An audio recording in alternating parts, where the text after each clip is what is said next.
Bu Qur'an daşqalaq olunmuş şeytanın sözü də deyildir. Elə isə ondan üz döndərib hara gedirsiniz? Bu, aləmlərə yalnız bir nəsihətdir.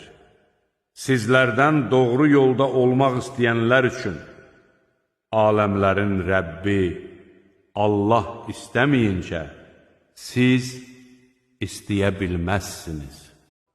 Məyər gecə saatlarını səcdə edərək və ayaq üstə duraraq ibadət içində keçirən, axirətdən çəkinən və Rəbbinin rəhmətinə ümid bəsləyən kimsə kafirlə eynidirmi?